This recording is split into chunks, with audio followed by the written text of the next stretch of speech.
Good morning बच्चों। आज ये हमारा तीसरा वीडियो है पार्ट 2 का। पार्ट 2 को हमने 3 भागों में आपको पढ़ाया। पार्ट 2 का नाम स्वच्छता है। बच्चों, हमारे जीवन में शुद्ध जल, शुद्ध वायु तथा शुद्ध भोजन का बहुत महत्वपूर्ण स्थान है। इनकी कमी से हमारे शरीर में या इनकी अशुद्धता से हमारे शरीर में भिन्न भिन्न बीमारियां हो जाती हैं।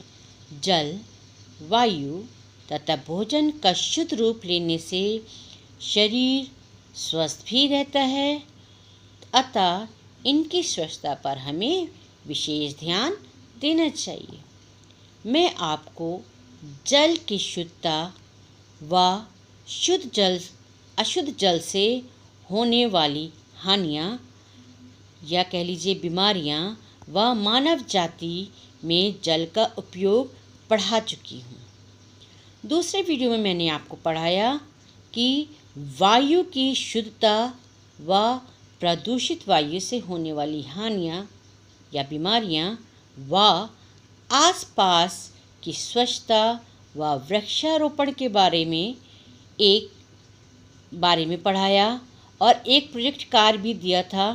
वो था कि घर के आसपास पेड़ पौधे लगाएं और साथ ही साथ मैंने आपसे कहा था घर के आसपास की सफाई का भी ध्यान रखें कि आपके घर के आसपास कोई गंदगी ना हो, नालियाँ साफ़ हों, आपका घर साफ़ हो, आपका मोहल्ला साफ़ हो, जिससे कि किसी प्रकार की बीमारी आपको ना होने पाए। आज हम आपको तीसरा टॉपिक पढ़ा रहे हैं, भोजन विषाक्तता। भोजन विषाक्तता को बच्चों इंग्लिश में कहते हैं फूड पॉइजनिंग। बच्चों, स्वस्थ रहने के लिए जिस प्रकार हम लोग के लिए जल, वायु की आवश्यकता होती है, उसी प्रकार स्वस्थ रहने के लिए हम लोग को शुद्ध भोजन की भी आवश्यकता होती है। बच्चों, स्वस्थ रहने के लिए भोज्य पदार्थों की स्वच्छता का विशेष महत्व है। यदि भोज्य पदार्थ की साफ सफाई का ध्यान ना रखा जाए तो उनमें हानिकारक बैक्टीरिया पहुंच जाते हैं। जब उस भोजन को कोई खाता है तो हानिकारक बैक्टीरिया शरीर में पहुंचकर संक्रमण फैलाते हैं, जिससे व्यक्ति अस्वस्थ हो जाता है। इस प्रकार बैक्टीरिया या जीवाणु द्वारा भोजन का खराब होना ही भोजन की विषाक्तता कहलाता है। भोजन के विषाक्त होने के कारण, बच्चों ये तो मैंने आपको बताया कि भोजन की विषाक्तता किसे कहते हैं। अब भोजन विषाक्त कैसे हो जाता है, ये सभी प्रकार के कच्चे या पके हुए भोजन कुछ समय के बाद खराब हो जाते हैं। खराब होने के बाद भोजन विषैला, दूषित तथा स्वास्थ्य के लिए हानिकारक हो जाता है।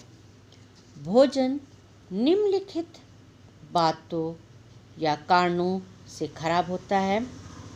पहला, पकी हुई दालें, सब्जियां, दूध, दही आदि को अधिक समय तक रखने से जीवाणु, कीटाणु संपर्क में आने से, यानी कि आपका जो भोजन पका रहता है उसको बहुत ज़्यादा लंबे समय तक रखने से उसमें जीवाणु या कीटाणु लग जाते हैं, जिससे कि वो सामान आपका विषाक्त हो जाता है, खराब हो जाता है। दूसरा, बिना पका हुआ भोजन जैसे गेहूँ, चावल, दाल आदि कीड़ा लग जाने या जीवाणुओं के संपर्क में आने से। बच्चों, जब जो बिना पका हुआ कच्चा अनाज होता है जहाँ अगर सीलन वाले स्थान पे रख दिया जाता है या जहाँ पे नमी रहती है उस जगह पे रख दिया जाता है तो उसमें भी कीड़े या जीवाणु लग जाते हैं। तीसरा, बीमार पशुओं के दूध या मांस का प्रयोग करने से जो पशु बीमार होते हैं अगर उनका दूध पिया जाए या बीमार पशुओं का मांस खाया जाए तो उसको भी खाने से या पकाने से उसमें जल्दी बैक्टीरिया लग जाते हैं। चौथा, संरक्षित भोजन को समय के उपरांत प्रयोग करने से जो संरक्षित भोजन होता है उसकी भी एक समय सीमा होती है, उसके बाद प्रयोग करने से वो भोज्य पदार्थ खराब हो जाते हैं। बासी भोजन खाने एवं गंदे हाथों से भोजन करने से, यानी कि जो बासी भोजन है उसको नहीं खाना चाहिए, वो खाना भी खराब हो जाता है। और साथ ही साथ अगर आपने गंदे हाथों से भोजन किया है तो वो भी कीटाणुओं वाला हो जाता है। बच्चों, जब विषाक्त भोजन या फूड पॉइजनिंग वाला भोजन खा लेते हैं तो हम लोग को तरह तरह की बीमारियां हो जाती हैं, जिसमें देखिए पहला है पेट में दर्द होने लगता है, जी मचलाता है, दस्त होने लगते हैं और बुखार आ जाता है।